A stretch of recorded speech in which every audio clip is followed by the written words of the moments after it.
ಎಲ್ಲರಿಗೂ ನಮಸ್ಕಾರ. ನಮಸ್ಕಾರ. ಕೇಂದ್ರ ಸಚಿವರಾದಂಥ ಸೋದರಿ ಶಿವಭಕ್ತನವರೇ, ಕೃಷ್ಣ ಬೈರೇಗೌಡರೆ, ವಿಶ್ವನಾಥ್ರವರೇ, ನಮ್ಮ ಹಿರಿಯರಂಥ ಜಾರ್ಜ್ ಸಾಹೇಬ್ರೆ,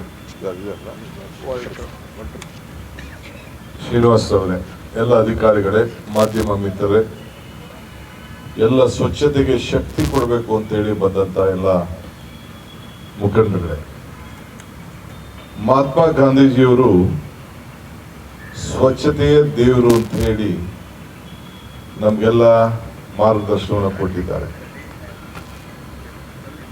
ರಾಜೀವ್ ಗಾಂಧಿಯವರು ನಿಮ್ಮ ಮನೆ ಮುಂದೆ ಸ್ವಚ್ಛತೆ ಮಾಡಿದರೆ ಬೀದಿ ಸ್ವಚ್ಛವಾಗ್ತದೆ, ಬೀದಿ ಸ್ವಚ್ಛ ಆದರೆ ಊರು ಸ್ವಚ್ಛ ಆಗ್ತದೆ, ಊರು ಸ್ವಚ್ಛ ಆದರೆ ನಾಡು ಸ್ವಚ್ಛ ಆಗ್ತದೆ ಅಂತ ಹೇಳಿ ಅವರು ಕೂಡ ಕೆಲವು ಸಂದರ್ಭದಲ್ಲಿ ನಮಗೆ ಮಾರ್ಗದರ್ಶನ ಕೊಟ್ಟರು.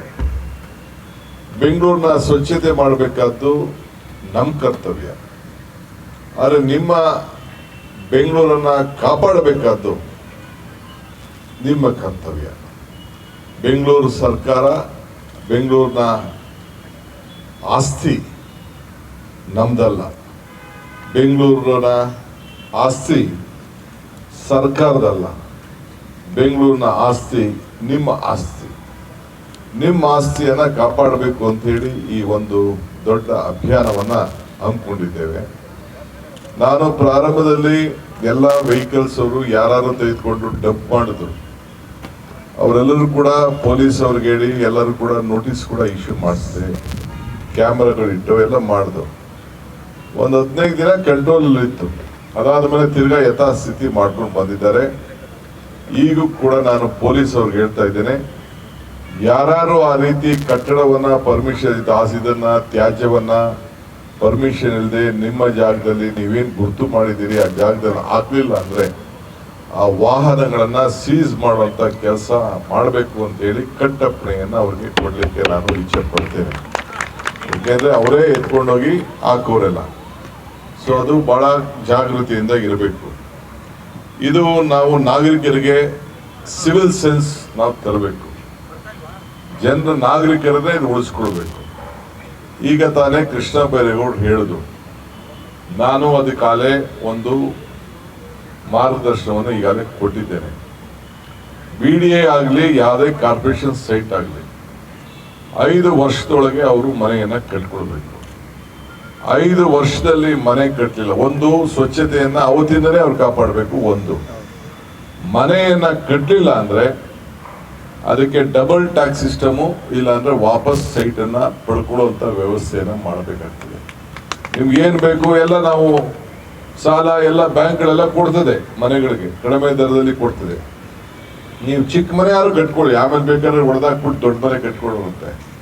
ಆದ್ರೆ ಮನೆನೇ ಕಟ್ತೆ ಖಾಲಿ ಇಟ್ಕೊಂಡು ಬರೀ ಇನ್ವೆಸ್ಟ್ಮೆಂಟ್ ಅಂತ ನೀವು ಇಟ್ಕೊಂಡು ಕೂತ್ಕೊಂಡ್ರೆ ಅದು ನಾವು ಸರ್ಕಾರದವರು ಅಲ್ಲಾಗುವಂತ ಎಲ್ಲ ಅನಾಹುತಗಳಿಗೆ ಸ್ವಚ್ಛತೆಗೆ ನಾವು ಜವಾಬ್ದಾರಿ ಆಗಲಿಕ್ಕೆ ಸಾಧ್ಯ ಇಲ್ಲ. ನಿಮ್ಮ ಆಸ್ತಿ ನೀವು ರಕ್ಷಣೆ ಮಾಡಿಕೊಡ್ಬೇಕು, ರಾಜ್ಯದ ಆಸ್ತಿ ನಾವು ಕಾಪಾಡಬೇಕು. ಇನ್ನೊಂದು ದೊಡ್ಡ ಆಲೋಚನೆ ನನ್ನ ಮುಂದೆ ಇದೆ. ಆಲೋಚನೆ ಹಸಿರದ ಬಗ್ಗೆ ನಾನು ಈಗ ಈ ಒಂದು ಕಾರ್ಯಕ್ರಮದಿಂದ ಅದನ್ನು ನಾನು ಘೋಷಣೆ ಮಾಡೋದಿಲ್ಲ. 100 ದಿನದ ಘೋಷಣೆ ಸಂದರ್ಭದಲ್ಲಿ ನಾನು ಒಂದು ಐತಿಹಾಸಿಕವಾದಂಥ ಹಸಿರ ಬಗ್ಗೆ ನಾನು ಘೋಷಣೆ ಮಾಡೋನಿದ್ದೇನೆ. ಈಗಾಗಲೇ ಬೆಂಗಳೂರು ಸ್ವಚ್ಛತೆ ಬಗ್ಗೆ ಪರ ವಿರೋಧ ಟೀಕೆ ಟಿಪ್ಪಣಿಗಳೆಲ್ಲ ಕೂಡ ಬರ್ತಾ ಇದೆ. ಟೀಕೆಗಳೆಲ್ಲ ಬರ್ತವೆ, ಆದರೆ ನಮ್ಮ ಕೆಲಸಗಳು ಉಳಿತದೆ. ಸೊ ಅದರಿಂದ ಕೆಲಸಗಳು ಮಾಡಿದಾಗ ಆ ಟೀಕೆಗಳೆಲ್ಲ ಸತ್ತೋಗ್ತದೆ. ಆದ್ರಿಂದ ಧೈರ್ಯವಾಗಿ ನಮ್ಮ ಅಧಿಕಾರಿಗಳ ಮೇಲೆ ಏನು ಕೆಲವರು ಪ್ರಯೋಗ ಮಾಡಿದ್ರು, ಏನು ಶಿವಾಜಿನಗರದಲ್ಲಿ ಹಲ್ಲೆ ಮಾಡಿದ್ರು, ಅದು ಯಾರು ಅಧಿಕಾರಿಗಳು ಮಾಡಿದ ಮೇಲೆ ಅವ್ರ ಮೇಲೆ ಮಾಡಿದೀರಿ ಅಂತ ತಿಳ್ಕೊಂಡಿದ್ರೆ ಅದು ಭ್ರಮೆ. ಇದು ಸರ್ಕಾರದ ಮೇಲೆ ಮಾಡಿದಿರಿ, ಶಾಸಕರ ಮೇಲೆ ಮಾಡಿದಿರಿ, ಮಂತ್ರಿಗಳೇ ಮೇಲೆ ಮಾಡಿದಿರಿ ಅಂತೇಳಿ ಭಾವನೆ ಮಾಡ್ಕೋಬೇಕು. ಈ ಗೂಂಡಾಗಿರಿ ಇವಕ್ಕೆಲ್ಲ ಕೂಡ ನಾವು ಎದುರಲಿಕ್ಕೆ ಸಾಧ್ಯ ಇಲ್ಲ. ಈ ತೀರ್ಮಾನವನ್ನು ನಾವು ಮಾಡಿರೋದು ಎಲ್ಲ ಸರ್ವ ಪಕ್ಷದ ಎಲ್ಲ ಶಾಸಕರನ್ನ ವಿಶ್ವಾಸಕ್ಕೆ ತೆಗೆದುಕೊಂಡೇ ಈ ಬೆಂಗಳೂರನ್ನ ಫುಟ್ಪಾತ್ ಅನ್ನ ತೆಗಿಬೇಕು ಅಂತ ಹೇಳಿ ತೀರ್ಮಾನವನ್ನು ಮಾಡಿದ್ದೇವೆ. ನಿಮಗೂ ಕೆಲವು ಜಾಗಗಳನ್ನ ನಿಗದಿ ಮಾಡ್ತೇವೆ. ನಿಗದಿ ಮಾಡಿ ನಿಮಗೂ ಜಾಗಗಳನ್ನ ಕೊಡ್ತೇವೆ. ಬೀದಿ ವ್ಯಾಪಾರದವ್ರು ಇರಬೇಕು, ನಾನು ಇಲ್ಲ ಅಂತ ಹೇಳೋದಿಲ್ಲ. ಆದರೆ ಹಂಗಂತ ಹೇಳಿ ಪಾದಚಾರಿಗಳಿಗೆ ವೆಹಿಕಲ್ಗಳಿಗೆ ಮಾಡಲಿಕ್ಕೆ ಮೂವ್ಮೆಂಟ್ ಮಾಡಲಿಕ್ಕೆ ತೊಂದರೆ ಆಗೋ ರೀತಿಯಲ್ಲಿ ಮಾಡಲಿಕ್ಕೆ ಸಾಧ್ಯ ಇಲ್ಲ. ಇವತ್ತು ಕೃಷ್ಣ ಬೈರೇಗೌಡರ ನೇತೃತ್ವದಲ್ಲಿ ನಮ್ಮ ಶೋಭಕ್ನವರ ಉಪಸ್ಥಿತಿಯಲ್ಲಿ ಈ ಕಾರ್ಯಕ್ರಮ ಏನು ನಡೀತಾ ಇದೆ, ಇದು ಬೆಂಗಳೂರಲ್ಲ ಇಡೀ ರಾಜ್ಯಕ್ಕೆ ಇದೊಂದು ಮಾದರಿಯಾಗಿ ಎಲ್ಲ ಶಾಸಕರು ಕೂಡ ಅವರ ಕ್ಷೇತ್ರದಲ್ಲಿ ತೆಗೆದುಕೊಳ್ಬೇಕು ಅಂತೇಳಿ ನಾನು ನಮ್ರತೆಯಿಂದ ನಾನು ಮನವಿ ಮಾಡಲಿಕ್ಕೆ ನಾನು ಪ್ರಯತ್ನವನ್ನು ನಾನು ಮಾಡ್ತೇನೆ. ಇದು ನಿಮ್ಮ ಬೆಂಗಳೂರು, ನಿಮ್ಮ ಮನೆ, ಇಡೀ ದೇಶ ನಿಮ್ಮನ್ನು ಗಮನಿಸ್ತಾ ಇದೆ. ಇಡೀ ಅನೇಕ ರಾಷ್ಟ್ರೀಯ ನಾಯಕರುಗಳೆಲ್ಲ ಇದಕ್ಕೆ ನಮಗೆ ಮಾರ್ಗದರ್ಶನವನ್ನು ಕೊಟ್ಟಿದ್ದಾರೆ ಹಿಂದೆ ಎಲ್ಲ. ಸೊ ಅದನ್ನು ಮುಂದುವರಿಸ್ಕೊಂಡು ಹೋಗೋಣ. ಸೊ ನಿಮ್ಮೆಲ್ಲರೂ ಕೂಡ ಬೆಂಗಳೂರಿನ ಸ್ವಚ್ಛತೆ ಕಾಪಾಡಿ ಇಡೀ ದೇಶಕ್ಕೆ ಒಂದು ದೊಡ್ಡ ಸಂದೇಶವನ್ನು ಕೊಡಬೇಕಾದ್ದು ನಿಮ್ಮ ನಮ್ಮೆಲ್ಲರ ಕರ್ತವ್ಯ. ನನ್ನ ಮಾಧ್ಯಮ ಸ್ನೇಹಿತರು ಕೂಡ ನಾನು ಮನವಿ ಮಾಡ್ಕೊಳ್ತಾ ಇದ್ದೇನೆ. ಕೆಲವರು ಬೇಕಾದಷ್ಟು ನಮಗೆ ಫೋಟೋಗಳೆಲ್ಲ ಹಾಕ್ತಾ ಇರ್ತಾರೆ, ಪ್ರಿಂಟ್ ಆಗ್ತಾ ಇರ್ತಾರೆ, ರಸ್ತೆಯಲ್ಲೆಲ್ಲ ಒಂದು ಕಡೆ ಹಾಕ್ತಾ ಇರ್ತಾರೆ. ಇದು ಎಲ್ಲ ನಗರಗಳಲ್ಲೂ ನೋಡಿದ್ದೇನೆ ನಾನು. ಬೆಂಗಳೂರಲ್ಲ, ಡೆಲ್ಲಿಲೂ ನೋಡಿದ್ದೀನಿ, ಮುಂಬೈಲೂ ನೋಡಿದ್ದೀನಿ, ಎಲ್ಲ ಕಡೆ ನೋಡ್ತಾ ಇದ್ದೀನಿ. ರೋಡ್ ಪಕ್ಕ ತಂದು ಮಿಸ್ ಹಾಕಂಥದ್ದು. ಆದರೂ ಕೂಡ ಭಾಳ ವರ್ಷ ಆಯಿತು ನಮಗೆ ಈ ಸ್ವಚ್ಛತೆ ಬಗ್ಗೆ, ಈ ತ್ಯಾಜ್ಯದ ಬಗ್ಗೆ ಬೇಕಾದಷ್ಟು ಕೋರ್ಟು, ಬೇಕಾದಷ್ಟು ಸಮಸ್ಯೆ ಇತ್ತು. ಆದರೆ ಈ ಹಂತಕ್ಕೆ ಒಂದು ಬಂದಿದ್ದೇವೆ.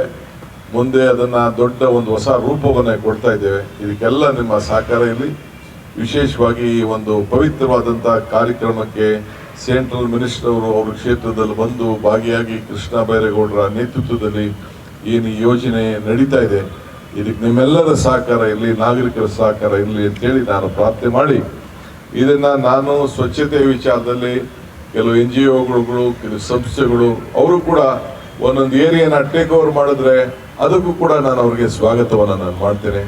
ನೀವೇನು ಇಡೀ ದೊಡ್ಡ ಬ್ಲಾಕೇ ಮಾಡಕ್ಕೆ ಹೋಗ್ಬಿಡಿ, 4 ರಸ್ತೆ ತೆಗೆದುಕೊಳ್ಳಿ.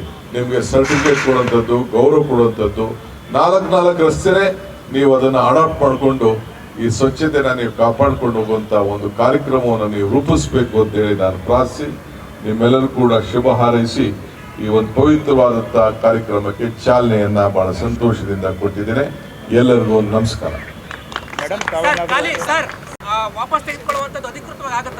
ಖಂಡಿತ ವಿಧಿನೇ ಇಲ್ಲ, ಮಾಡಲೇಬೇಕಾಗ್ತದೆ. ನಾವು ಸೈಟ್ ಕೊಟ್ಟಿರೋದು ಮನೆ ಕಟ್ಕೊಡಿ ಅಂತ. 20 ವರ್ಷ, 30 ವರ್ಷ, 40 ವರ್ಷ ಆದ್ರೂ ಕೆಲವ್ರು ಕಟ್ಟಿಲ್ಲ. ವಿಲ್ ನಾಟ್ ಹ್ಯಾವ್, ನಾವು ವಾಪಸ್ ಪಾಪ ಅವ್ರಿಗೆ ದುಡ್ಡು ಕೊಟ್ಬಿಡೋಣ. ಅವ್ರಿಗೆ ಏನಿದೆ ದುಡ್ಡು, ಏನು ಕಟ್ಟಿದ್ದಾರೆ ಅದಕ್ಕೆ ಬಡ್ಡಿ ಗಿಡ್ಡಿ ಎಲ್ಲ ಸೇರಿಸಿ ಕೊಟ್ಬಿಡೋಣ. ಅದಕ್ಕೆ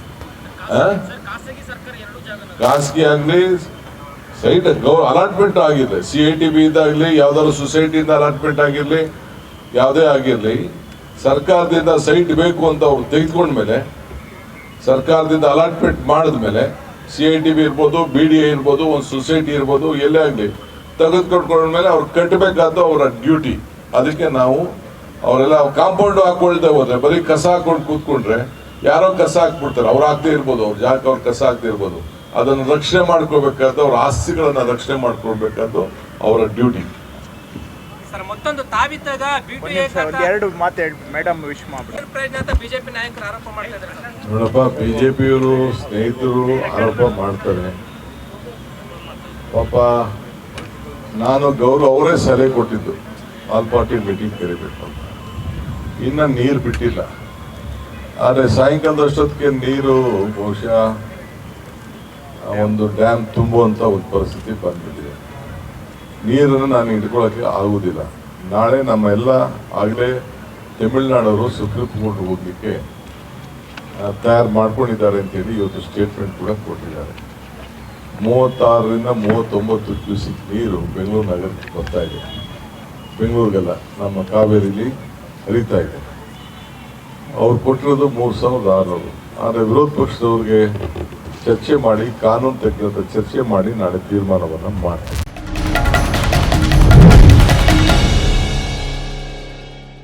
ನೀವು ಸಣ್ಣ ಆಗ್ಬೇಕಲ್ವಾ? ಅದು ಒಂದು ಉತ್ತಮ ಆಹಾರದಿಂದ ಸಣ್ಣ ಆಗ್ಬೇಕಲ್ವಾ? ಪ್ರತಿದಿನ ನಮ್ಮ ಜೀನಿ ಸ್ಲಿಮ್ನ ಯೂಸ್ ಮಾಡಿ ಯಾವುದೇ ಸೈಡ್ ಎಫೆಕ್ಟ್ ಇಲ್ದಂಗೆ ನೀವು ಸಣ್ಣ ಆಗ್ತೀರಾ.